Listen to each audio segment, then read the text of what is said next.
I'm interrupting my scheduled programming because Donald Trump won the election. And real quick, hi and welcome to or back to my channel. I'm Kit, and today we're going to have a look at conservatives' reaction to the election. Before we get into it, I would like to note that I don't know any of these people, and these are my thoughts and opinions on the content they put out for public consumption. That being said, thank you for clicking on this video, and I would like to give extra thanks to my patrons. Links to my socials and Patreon are below, along with sources and resources. And now, on to the reason we're all here. I have to confess, before Trump appeared on the scene, I didn't think much about politics. My last recollection was that, in 2004, I was meh about Bush, and I thought John Kerry was wishy-washy. And in 2015, when Donald Trump declared that he was running for president, I thought it was a joke. And when he actually became the Republican nominee, I thought it couldn't be serious. And yet, the whole time, it felt like, no, reality could actually be stranger than fiction. And when I saw Michigan, my home state, turn red on election night in 2016, I cried. And when it turned blue in 2020, I felt a sense of relief. And a few weeks ago, first I felt numb, and then anger kicked in. Not in the least because of the incredibly bizarre reaction tradcons have to winning the election. And they did win. They already have the Supreme Court, which is supposed to be non-partisan, but now they have the presidency, Senate, and House. After Inauguration Day, they can do whatever Dems have been preventing them from. But instead of being happy about that, talking about all the policies that can be passed, whatever, tradcons got weird. And that brings us to the point of today's video, the bizarre reaction of tradcons to the election, and why some people are afraid, which these tradcons are blithely ignoring or dismissing to push their own agenda. And you know, they keep saying everything will be fine, but did they not vote for Trump because they thought he would change things? They also keep saying you won't lose any rights, but did most of them, if not all, vote for him because they thought he might sign a national abortion ban? Granted, they don't think an abortion is ever actually necessary. They also seem to dismiss the possibility of no-fault divorce no longer being an option, or they agree that it shouldn't be. And of course, they don't care if trans or gay people lose any rights because they don't think being trans or gay should be allowed in public anyway. They are trying to gaslight us into complacency, into doubting our own thoughts and perceptions, while they get everything they ever wanted.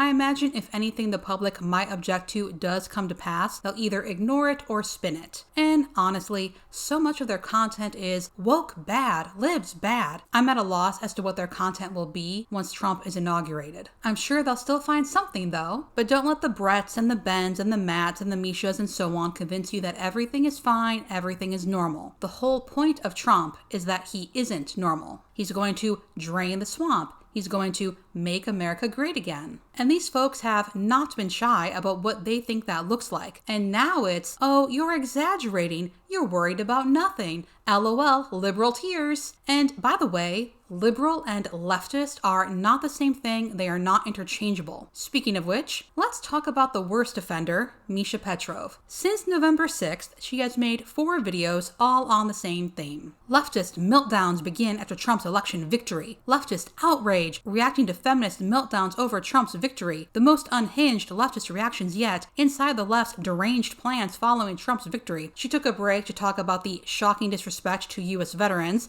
And then, leftist lunatics can't accept Trump's win, uncovering their darkest warning to Trump voters. She chooses those titles, but she doesn't take them seriously. She's not worried that the left will do something. She mocks them. She mocks their tears. She mocks their pain. She mocks their appearance. She suggests they're mentally ill. She ponders the possibility of their meds no longer working. Actually, maybe it's because they're all taking meds. Maybe it's the meds. I mean, you really start to ask yourself, why are so many individuals on psychiatric medication? Because they don't seem to be working. Trump has not and will not sign a federal abortion ban. Decision to overturn Roe v. Wade was about giving the power back to the states. And Trump supports exceptions for cases of rape, incest, and when the mother's life is at risk. Everything else, perhaps stop being such a whore. And the differences between people that are woke versus not woke, right? Yeah. They visually, spiritually, mentally, and emotionally are different than us. They are. It's wild. They look different.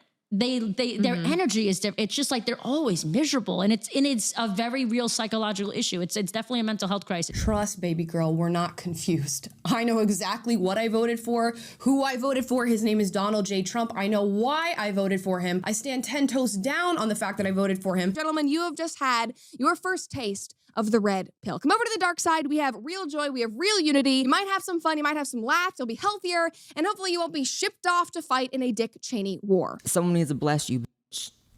It's just not. See, I feel like I have this increased ability. Tell me if y'all who are getting a little bit on the older side, right? Because she is now 31. I feel like I just have an increased ability to detect demons. I feel like I can just see it now, right? And it's all there. And I'm not even looking at the outward appearance. I'm looking deep in that soul.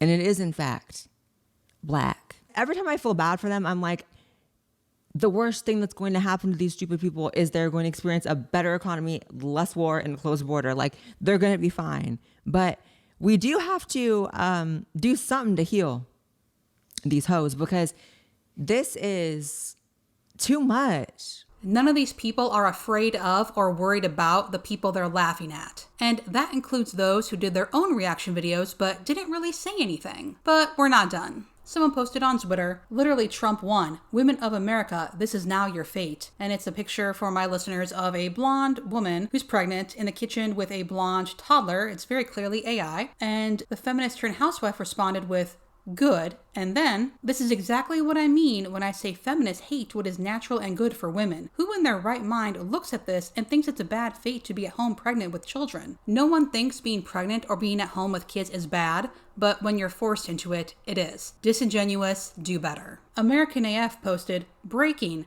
Donald Trump accepts Putin's offer for a call to discuss ending the war in Ukraine, and Peachy Keenan responded, war over by Thanksgiving as I predicted. Just watch. Well, Thanksgiving is a week away, so let's keep an eye out. Maybe it'll be over by the time I upload this video. Rachel Wilson, I'm a little scared Trump will get arrested today because I've never seen a woman get beaten like I did last night. Laughing emoji, American flag emoji. Allie Beth Stuckey, Democrats, it's really going to be okay, I promise. Nothing you're scared of will come to pass, and your life will actually be safer and better. Cheer up. You're welcome. Andrew Wilson, sisterhood broken, brotherhood is here. Patriarchy. Bernadine Bluntly, if Christians want to know where to evangelize and send missionaries, look at all the blue states on tonight's election map. The Dad Challenge, thank God vibes aren't enough to get someone elected. Isn't he Canadian? Evie Magazine, here's the next 4 years of being hot, healthy, and not broke. Evie again, we are on the cusp of a cultural renaissance. Feminine women, masculine men, economic boom, technological boom. Health revolution, resurgence of romance, marriage and baby boom, strong military, return to aspirational beauty, rebirth of iconic branding, no more woke TV and film, return to law and order, entertainment that's good for society, no wars except against bureaucracy. Isabella Moody, J.D. Vance's wife's name was a literal jump scare. Lila Rose, women have lost no rights because President Trump was elected president, but thousands of baby girls may finally get their rights recognized if President Trump signs a national abortion ban. Celebration emoji, American flag emoji. And then another account reposted, hey folks, Trump won the election and the economy is going to be getting better. So if y'all could start buying puppies again, I'd be very appreciative. Needless to say, this person is a dog breeder. A different Ally than the one we're all unfortunately familiar with posted a kinder message, and of course Andrew Wilson had a response to it. Conservatives don't realize how scared many women are right now.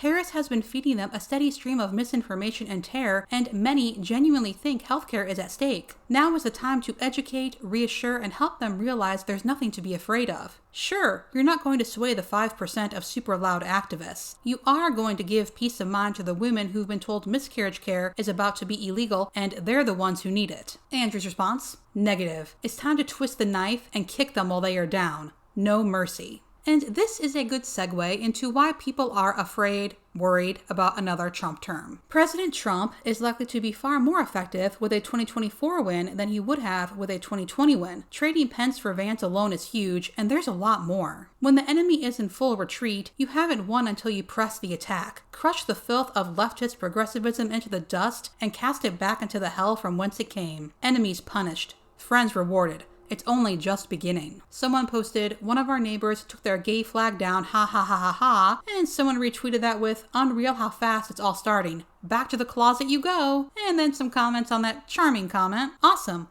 I believe there is going to be a hunger for truth and a growing desire for the gospel. The soil is being prepared, and I believe we will see Christ gather his sheep like never before. Or that's my hope at least. And then another comment to that. No, come out of the closet. Look to Christ, repent, there is true freedom there. And then finally, first the closet, then socially pressured to attend a biblical church, then saved by God through the hearing of his word. And this is from a pastor. The time of situationships, hookups, and cohabitating is over. The time of unnecessarily delaying getting hitched is over. The time of androgyny is over. It's time to make marriage great again. It's time for men to embrace their masculinity and women to embrace their femininity. The wickedness and folly of the sexual revolution has been exposed. Feminism and widespread fornication are a failed cultural experiment that have caused untold misery and harm. It's time to get married, stay married, and have lots of kids. It's time to make family great again. And someone commented on that. One simple step might be to get rid of no-fault divorce. Make marriage permanent. A lot of other social problems and pathologies will be greatly alleviated. And of course the pastor said, absolutely. And Bernadine's husband Lawson, the illegals are going back and LGBT propaganda is going to be banned. We are definitely outbreeding them. Fire emoji. Before the night is over, there will be fake calls to unity. No matter who wins, we are all Americans, blah blah blah. No, this time we ground their idols into powder. And of course Matt Walsh. Now the election is over, I think we can finally say that yeah, actually, Project 2025 is the agenda, lol. Timothy Gordon, men have spoken, patriarchy is coming back, clear the lane. And then of course we have Nick Fuentes, Your Body, My Choice, Forever, which for some reason some women took and ran with. It's all fun and games until it's enshrined into law. Now, Trump is a man of no morals. I don't think he has any goals outside of fame and money. But he has learned from his first term. He is working on surrounding himself with yes men, and as we know, he's not afraid of kicking someone out if they don't bend to his will. And other people, including the Heritage Foundation, also learned from his first term. That is why they wrote a 900-page document detailing how they want to reshape the government. Will it all come to pass in the next 4 years? Of course not. Though it is pertinent that the Heritage Foundation calculated that Trump passed 64% of their previous mandate for leadership in his first year. But again, Trump doesn't care about any of this. It all depends on who talks to him and what they say, which is part of what scares people. We can't tell what Trump will do because he has no principles, no foundation. He will go with whoever says the right thing. To appeal to him, not right for the country or right for the world. All that being said, do not imagine what the incoming administration is going to want and preemptively comply. Do not torture yourself imagining what they're going to do. We don't know. But if these videos showed us anything, it's that tradcons do like the idea of people suffering, of being so paralyzed by fear that you can only catastrophize about the future. Don't give them that satisfaction. Pay attention, do what you can, but keep living your life. I am not a politics expert. I'm not an expert in general, but I do have a few things to share from some newsletters I'm subscribed to, and all their links will be in the description. Jessica Valenti, 5 things you can do right now.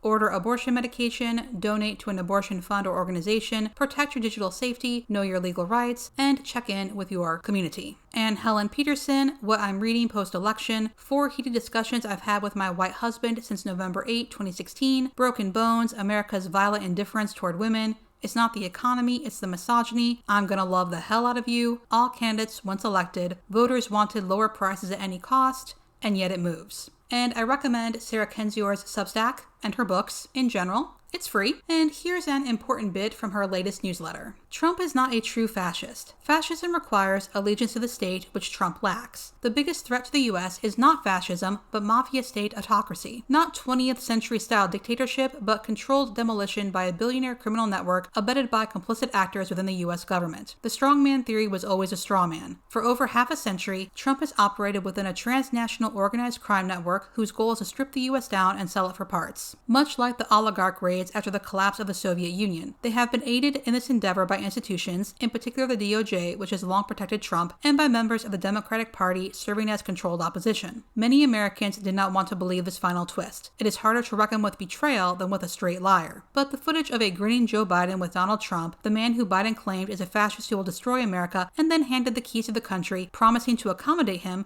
seems to have finally woken folks up. I warned you for 9 years because I wanted you to be prepared. Biden was a placeholder president designed to fill the 4 years between 2 terms of Trump, while plutocrats shifted American political culture sharply to the right. Media gutted, Twitter decimated, activism destroyed, books censored, minorities demonized, public health annihilated, victims blamed, empathy scorned. That is the main thing they're after now, your empathy. They want you to hate each other so you don't hate them first. They want you to buy into every cheap cliche and every manipulated poll. They want you to hate each other so much you agree to their plan of tearing this country into warring fiefdoms for oligarchs to plunder. They want you to prey on the vulnerable, even though you are vulnerable too, so that the powerful can escape scrutiny. They want you to cheer for your own demise, mistaking it for someone else's. Do not fall for it. That does not mean abiding bigotry or withholding disgust at those expressing it, but it means knowing there is a larger plan and the operatives are taking advantage of your pain. You are a pawn here, not a player. You still have power, and it lies not with parties, but with people. The election was an illusion. As I said many times, you can't vote out the mafia. Your power lies in refusing to abandon each other or abandon the truth. Central to that is understanding what you are fighting. The most important thing about the election is not that Trump was proclaimed the winner, but that he was allowed to run. The second most important thing is who paid for it. If you want to see who owns America, look at donors. But above all, look at Trump's pardons. They are listed here, starting with his granting of clemency to migrant abuser Shalom Rubashkin in December 2017, and ending with his late 2020 and early 2021 pardons of longtime criminal partners like Paul Manafort and Roger Stone. Look at who procured these pardons, and notice how frequently the name Jared Kushner comes up. Notice how his name vanished from the bromides of the punditry, despite Kushner's relevance to both Israel's genocidal wars and to Netanyahu, a lifelong family friend, as well as to the prior and future Trump administrations. Trump was never the greatest threat to the United States, but a bulldozer for bigger interests. The litmus test of whether the U.S. is an entrenched mafia state has always been Kushner, and the U.S. keeps on failing. This isn't a very uplifting video, but my channel was never a place to go for cozy feels anyway. Please feel free to share your thoughts and anything you think might be helpful below, but if you're here to troll, don't bother. We're not interested. And for those with short memories, McSweeney's published a list of Trump's worst cruelties, collusions, corruptions, and crimes. I'll link it below. I wanted to have it scrolling by as I spoke, but it was too long. Go figure. Final thoughts. It's cute they think Harris has scared people with misinformation and not what tradcons and Trump have been openly wanting. But, you know, maybe it had to happen. If Harris had won, Project 2025 would have turned into Project 28, Project 2032, and so on, and the status quo can only hold on for so long when it's not working. And if we learn nothing else from this, people are tired of the status quo. It's not working, and they want to change. And on that note, thank you to Deber777 on Reddit for this post. Okay, MAGAs. You've got the result you've been pushing for years. Your visionary, brilliant leader is back in control with everything he needs in place to unleash his unmatched governing skills. So we'll just sit here and wait for cheap gas, no more inflation, low interest rates, affordable housing, winning the trade war with China, lowering the national debt, massive economic growth, a huge decline in crime, a much better healthcare system to replace the ACA, a slick new immigration system, and of course, a new dawn of world peace. Can't wait to see all this in action. That's it for now. I hope everyone has the day they deserve.